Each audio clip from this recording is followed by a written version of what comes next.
Сәлеметсіздер ме достар, қалдарыңыз қалай? Сіздермен Айзада, менің каналыма қош келдіңіздер. Бүгін біз сіздермен огонек немесе кобраның ешқандай қайнатуды қажет етпейтін қыстай осындай пластикалық бөтелкеде сақталатын өте дәмді рецептімен бөлісетін боламын. Видеоның соңына дейін қарап, ұнап жатса каналыма тіркеліп, видео астына лайк басып, комментарий қалдыруларыңызды сұраймын.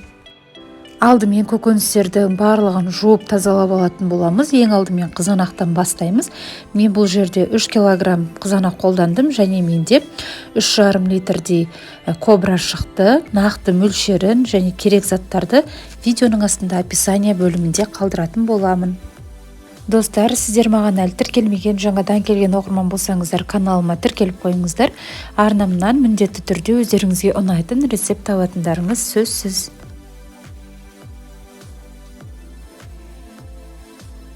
Қызанақтың барлығын тазалап, турап алдық. Енді оны ет тартқыштан өткізіп, жалғастыратын боламыз. Бұл кез келген тағаммен үйлесетін, өте дәмді болып шығатын дәмдеуіш немесе салат деп айтсақ та болады.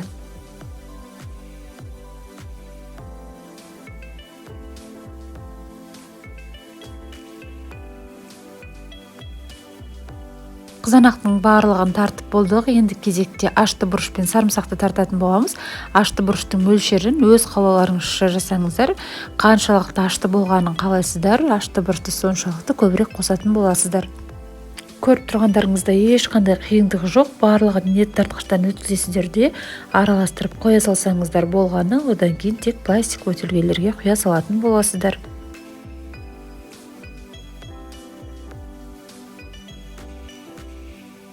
Ал енді осының үстінен хреннің тамырын тартатын боламыз.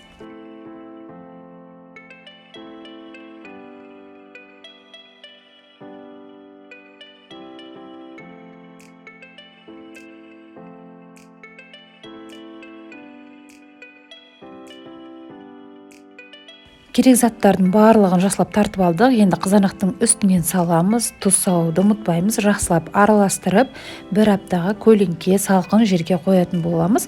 Және күнделікті араластырып тұруды ұмытпаймыз. Осылай бір аптада тұрғанның арқасында біздің қызанақтың қышқылы жақсылап басылады, артық газдары шығады және солай бөтелкеде сақталатын болады. Көкөністердің маусымы аяқталмай, қыс мезгіліне көптеп жасап қоюға кеңес беремін. Өте дәмді болып шығады. Міндетті түрде кез келген тамаққа қолдана алатын боласыздар. Дайын түрі мінекей осындай болады. Менікі бір апта тұрды, күнделікті араластырып тұрдым және де осылай пластик бөтелкелерге құйып қойдым. Барлықтарыңызға ас болсын.